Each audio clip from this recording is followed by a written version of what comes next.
Hello guys, good morning, maulang umaga po sa ating lahat. Welcome back po ulit dito sa ating YouTube channel, The Home Biz Edit. For today's video, pag-usapan natin yung mga payout na until now is on process pa din. So isa na nga dito yung post ng ating career na si Tomboy TV, no. Medyo malaki yung expected na sahod niya, and mostly kapag medyo malaki talaga yung sahod natin, nagkakaroon talaga ng verification ng on process or evaluation kay Meta. Lalong-lalo na yung mga previous transactions natin na hindi pa rin nakukuha. So, ang status pa din po hanggang ngayon yan is on process. Dahil may mga factor na po na chine-check ngayon si Facebook. Una-una, yung validity or yung tama ba yung payout settings natin or meron ba tayong nalabag sa community standard, especially sa partner content and yung community standard. So, kapag may mga existing violation or restrictions tayo, posible talaga ma-on hold or maging on process yan. So, isa na nga dito yung kay Tomboy TV. Kung susumahin natin, nasa approximately nasa almost $7,000. No? Grabe, ang laki na ito. And mostly guys, sa mga nag-message sa akin about sa kanilang payment or incoming payout kay Facebook is still on process pa din. But guys, don't worry dahil alam naman natin kapag on process, ibig sabihin mas malaki yung chance na makuha natin compare kung not payable or on hold. So, sabihin natin guys, 5,132 plus natin yung 1,669. So, i-times natin sa 58 pesos na po ang value po ng $1 into peso. Grabe, expected sana ni Tomboy TV or yan ang ating career din, nasasahod siya ng 394,000 pesos dito kay Facebook, Actually, nakasubaybay ako dito. Ilang month na niya itong inihintay. Until ngayon, hindi pa rin pumapasok sa kanyang bank account dahil nga po may evaluation or may chine-check pa siguro si Meta sa kanyang payout setting kung eligible talaga bang i-release or ibigay to sa kanyang bangko. So, 394,000 pesos or almost 400,000 pesos is hindi talaga to biro, Meta, So, sana, 'di ba, kung mapatunayan naman natin na eligible naman talaga tayo ma-receive, sana talaga ibigay sa atin ni Meta. And don't worry guys, ang dami kasi nagwo-worry kung bakit nga ba, Sir Jose, bakit on process pa din? Usually kasi ang expected natin na makredit sa bangko natin ay 25 to 27. Nagiging paid status yung ating sahod every 21 of month. So 21 onwards, yan po ay nasa bangko na. So yung bangko naman 21 to 27 or until the end of the month is still for approval or for releasing ng branch ng bangko nyo. Ibig sabihin, ang kailangan natin talagang ma-provide is yung resibo. Kailangan talaga may resibo tayo. Kapag nag-paid, don't worry guys, kapag nag-paid status yan, automatically papadalan tayo ni Facebook or ni Meta ng resibo. Yung resibo na yun guys, naka-attach doon yung transaction number, yung reference number, kung talaga bang legit, i-verify yan ng branch nyo, kung ano mang bank yan na napili nyo, either VDO, AUB, PNB, yan yung most advisable ko na bangko kung kayo is maglilink ng bank. AUB, ayan, I highly suggest AUB bank kung ang bangko, ang expected nyo guys na sasahurin is above 300,000 or pataas. Kapag naman nasa 200,000 pababa, kung hindi kayo makakuha kasi wala kayong TIN number, kasi kailangan na po talaga sa bangko is meron kayong TIN number para makapag-open kayo ng bank account or makapag-deposit kayo or makapag-save kayo.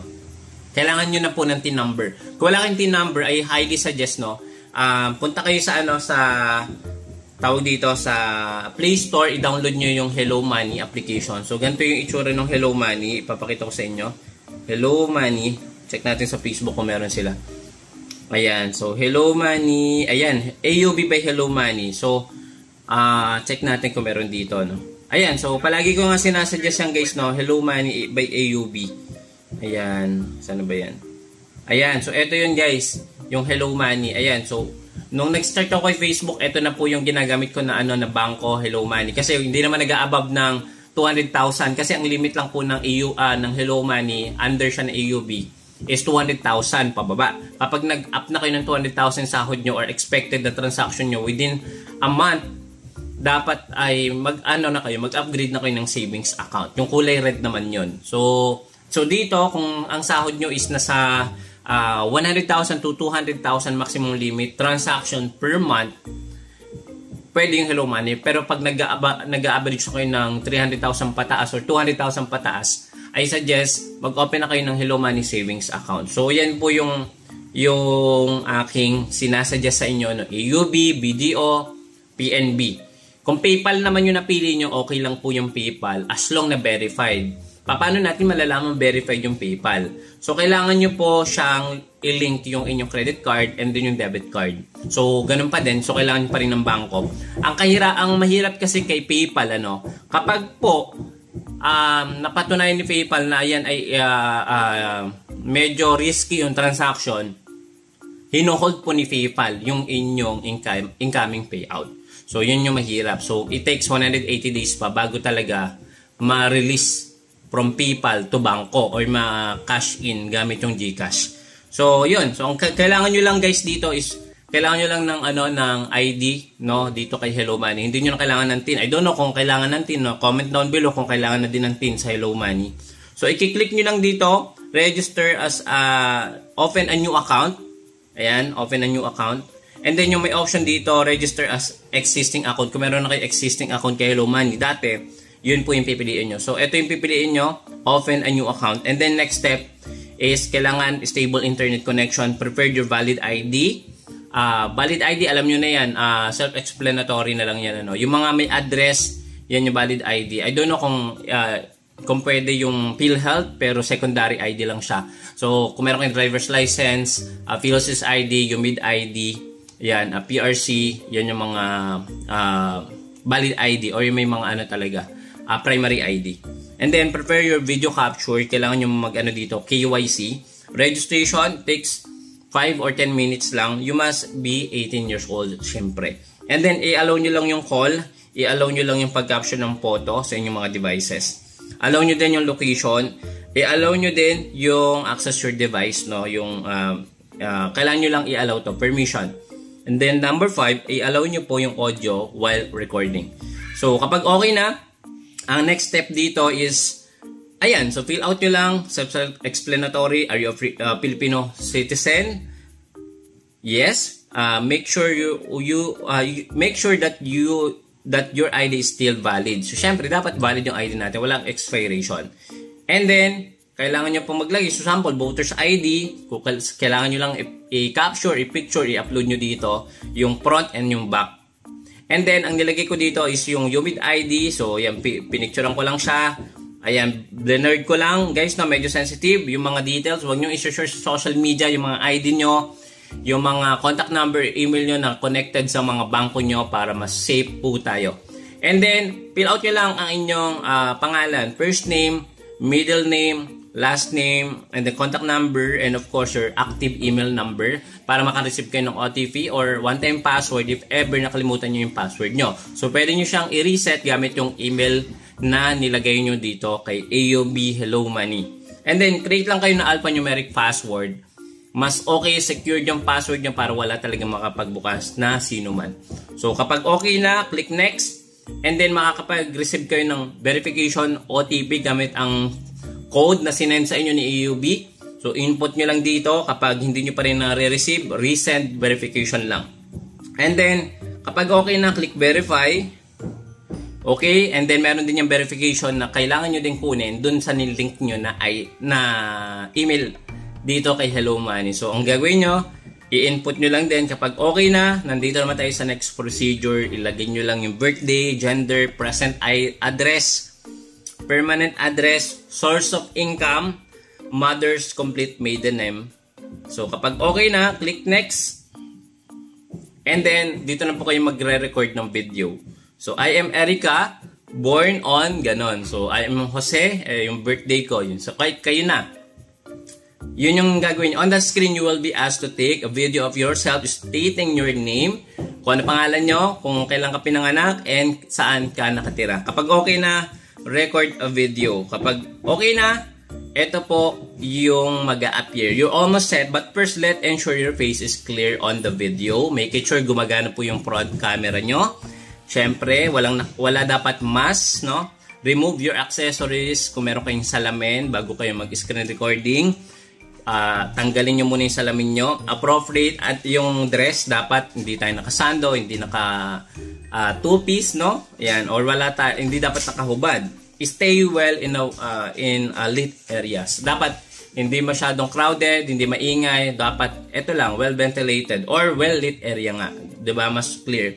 And then kapag okay na, recording finish, continue nyo lang. Ayan. Then, pag nandito na kayo sa part na ito, no, ang gagawin nyo po, skip nyo lang. Kasi wala naman kayong AUB ready money. So, click nyo lang skip. And then, dito na po kayo magsasign or maglalagay ng signature. So, yung referral code, itry nyo lang 144. I don't know kung gumagana. Ito rin hindi kasing ginamit ko para mas mabilis ako ma-upload. Tawag dito? Mabilis akong ma-approve. So, yan yung ginamit ko. And then, kapag okay na, guys, ayan na. May reference ID ka na hihintay mo lang yung approval ng inyong Hello Money. So, meron ka na dito, it seems like your account registration with reference number. So, tandaan nyo po yan, screenshot nyo, picture nyo yung reference number nyo for approval. Kapag okay na, meron ka na pong bank account gamit ang Hello Money. Under po yan ng Asia United Bank Corporation. I highly suggest AUB, napakabait nila, ng manager, ng mga staff. I highly suggest AUB. Kung wala kang AUB dyan sa lugar nyo, PNB, VDO. Ayan. Okay, kapag okay na, good to go na tayo. For the go, di ba? So, and then next, no? And then tuloy lang natin pinag-uusapan natin dito, no? Kung talagang hanggang ngayon on process pa din, make it sure itry nyo palitan yung bank nyo. Itry nyo, i-double check yung inyong payout settings, yung mga details nyo, tama ba yung country, nasa ibang bansa ba yung country niyan. So, kailangan nyo i-appeal kay Facebook yan. Okay? And then, yung posted ko, i-share ko lang din sa inyo. Ito, yung nilagay ko na to, no, na process. Guys, ang tanong dito, may sinasahod pa ba sa Facebook? Yes, guys. I tell you, may sinasahod pa. Kaya, kung kayo ay inspiring na content creator or maging vlogger, simulan nyo na po talaga mag-create ng short video, no, mag-build kayo ng inyong identity. Syempre, mag-upload kayo ng original content. And be consistent sa mga ginagawa natin pag-upload. Kahit sobrang busy nyo, maglaan pa rin kayo ng oras. Hindi naman instant na magkakaroon kayo kaagad ng 100,000 followers or million of followers na wala tayong ginagawa. So, kailangan lang natin, guys, support yung sarili natin sa pag-upload, maging consistent. At the same time, no, ay commit nyo din sarili nyo na ito yung gusto nyo gawin. So, may resulta ba? Guys, ito yung nakikita nyo na yan. Hindi po sa akin ito. So, isa lang yan sa isang creator na kilala natin, ano, na talagang sumasahod ng million of peso monthly or talagang nag-average sila ng million sa Facebook. Kung talagang mag-build ka ng audience, nakapokus ka sa isang niche at gusto mo talagang magbigay ng informative content, inspirational, motivational, educational, yan yung mga high top niches na pwede nyong simulan. So yun lang, guys, maraming salamat. So ngayon lang ulit ako nakapag-upload. Kung kayo ay bago dito sa aking YouTube channel, don't forget to follow. Or don't forget to subscribe dito sa ating YouTube channel, Dong B. Cedric. I-click mo na din yung bell icon dyan para kung meron tayong mga upcoming videos, manonotify din kayo kaagad. And of course, don't forget to follow din sa ating official Facebook account, Jose Opo Muleda Jr. para sa mga update din ng video natin. Thank you so much. See you again sa next video. Bye-bye.